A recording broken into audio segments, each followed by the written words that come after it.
Assalamualaikum warahmatullahi wabarakatuh. Selamat pagi dan semangat buat semuanya.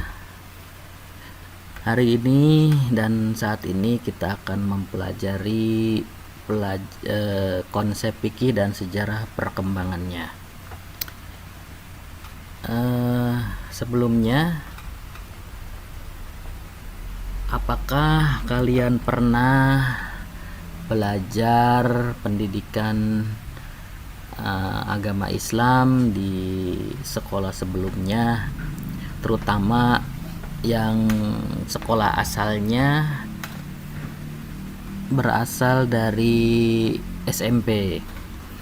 Tentunya yang sanawiyah, madrasah sanawiyah, mata pelajaran fikih ini sudah tidak asing lagi. Namun bagi kalian yang berada di atau yang sebelumnya sekolah di SMP itu masih belum paham apa itu mata pelajaran fikih yang sebenarnya kalian sudah pelajari di mata pelajaran pendidikan agama Islam. Nah, di sekolah SMP mata pelajaran pendidikan agama Islam itu di dalamnya memuat mata pelajaran yang di madrasah aliyah ini kalian pelajari seperti Al-Quran, hadis, akidah, akhlak, fikih, kemudian sejarah Islam ya gitu. Nah, sekarang kita akan mempelajari fikih. Oke, supaya tidak melebar kemana-mana, maka ini Bapak buat slide atau peta konsep tentang apa itu fikih dan bagaimana sejarah perkembangannya dari mulai periode Nabi Muhammad sampai sekarang. Oke, peta konsep. Kita akan membagi konsep mata pelajaran atau subbab mata pelajaran ini dengan 3 peta konsep, yaitu yang pertama konsep fikih dalam Islam, yang kedua ruang lingkup fikih, dan yang ketiga adalah periodisasi perkembangan ilmu fikih. Nah, fikih ilmu apa tuh?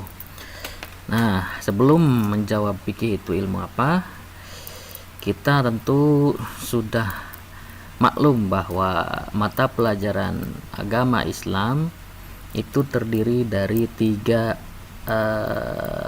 pokok ajaran Islam. Yang pertama adalah pelajaran tentang akidah, yang di dalamnya kalian akan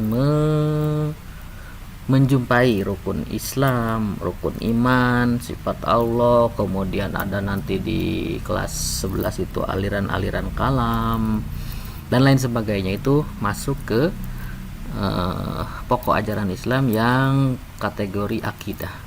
Yang kedua adalah pokok-pokok ajaran Islam itu adalah mengajarkan juga kategori akhlak. Apa itu akhlak? Nanti akan dipelajari juga di dalam pelajaran akidah akhlak. Di sana kalian akan menjumpai apa itu yang namanya akhlak mahmudah, akhlak mazmumah, dan seterusnya. Nah, yang ketiga ini adalah pelajaran yang kalian hadapi sekarang, yaitu pelajaran fikih.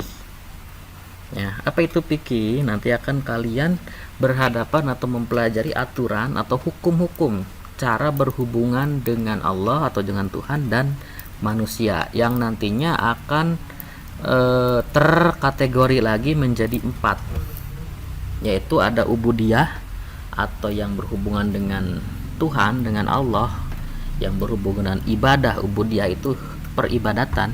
Kemudian muamalah, yaitu berhubungan secara horizontal dengan sesama manusia ya, dengan sesama manusia dan dengan transaksi-transaksi sesama manusia juga. Yang ketiga adalah munakahah atau dengan hukum-hukum perkawinan, waris dan sebagainya. Kemudian ada lagi hukum jinayah dengan hukum-hukum pidana. Nah, Fikih itu apa? Nah, fikih adalah menurut bahasa diambil dari bahasa Arab, yaitu fikhun. Fikhun yang artinya dalam bahasa Arab fahmun amik, artinya pemahaman yang mendalam. Pemahaman yang mendalam tentang apa? Tentang ilmu pengetahuan. Pengetahuan tentang hukum syariah. Ya. Hukum syariah itu ada wajib, haram, sunnah, makruh, mubah itu. Didapatnya dari mana hukum syariah itu? Dari dalil terperinci. Apa dalil terperincinya? Yaitu dalil dari Al-Quran dan hadis, kemudian ada tambahan qiyas dan ijma. Ini definisi fikih yang ada di hadapan kalian ini, definisi fikih menurut Imam Syafi'i. Ruang lingkup fikih. Pertama, fikih itu hukum yang bertalian dengan hubungan manusia dengan Kholiknya Allah SWT. Hukum-hukum itu bertalian dengan hukum-hukum ibadah. Ada nanti sholat harus ada syaratnya, rukunnya, sunnahnya, makruhnya seperti apa. Di situ ada hukum-hukum fikih yang menghukumi ibadah yang dilakukan oleh kita, yang berkaitan dengan hubungan kita dengan Allah. Tuh yang pertama, ruang lingkupnya. Yang kedua, hukum-hukum yang bertalian dengan muamalat. Apa itu? Yaitu hukum-hukum yang mengatur hubungan manusia dengan sesamanya, baik pribadi maupun kelompok dalam segi transaksi finansial. Nah, yang kedua itu hukumnya muamalat. Hukum yang mengatur hubungan manusia dengan sesama, dengan manusia lagi, baik pribadi atau kelompok dalam segi transaksi finansial, keuangan. Ada jual beli, nanti kita akan mempelajari jual beli, kemudian hiyar, kemudian mudarobah, murabahah, musyarakah, apa banyak pokoknya itu ya. Itu masuk ke dalam ruang lingkup muamalat. Yang ketiga, hukum-hukum munakah atau pernikahan. Ini sering disebut dengan hukum kekeluargaan atau dalam bahasa Arabnya al-ahwal asyasiyah. Hukum ini mengatur manusia dengan dalam keluarga, baik awal pembentukannya sampai pada akhirnya. Dari mulai pernikahan, bagaimana cara pernikahan yang sah menurut agama Islam, kemudian sampai kepada jenazahnya, ya, sampai kepada akhir kehidupannya, itu ada di dalam hukum ini fikih. Kemudian yang keempat adalah hukum jinayah atau hukum perdata, yaitu hukum yang mengikat manusia dalam kehidupan sehari-hari, dalam berbangsa dan bernegara. Di sana nanti ada hukum tentang pembunuhan, tentang pencurian dan lain sebagainya. Itu ruang lingkup ini.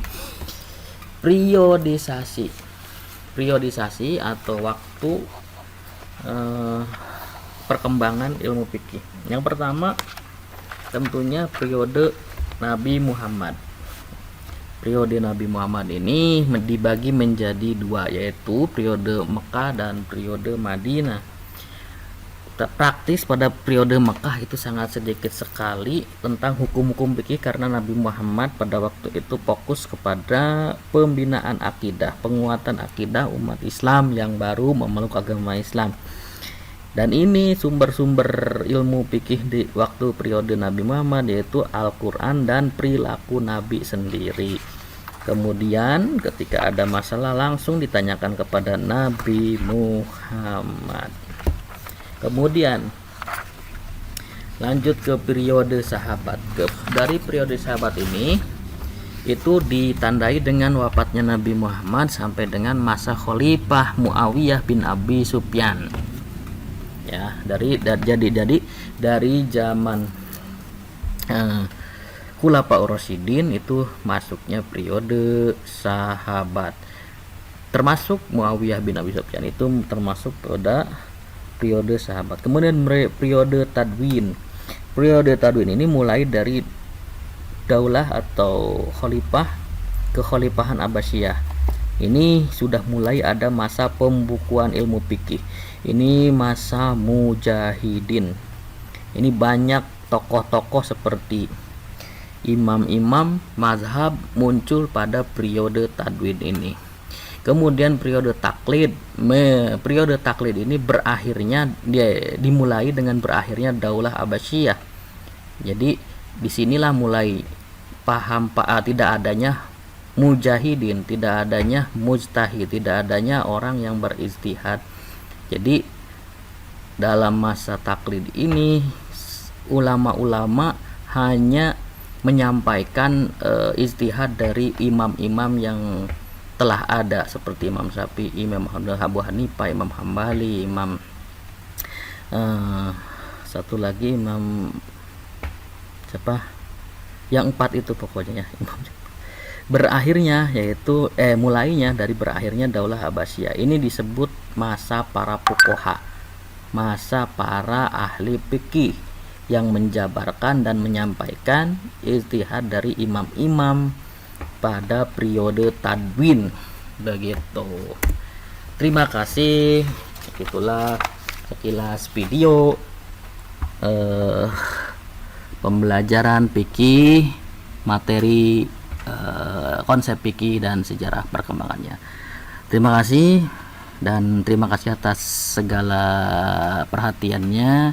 Mohon maaf jika ada kesalahan. Wallahul muwaffiq ila aqwamit thoriq. Wassalamualaikum warahmatullahi wabarakatuh.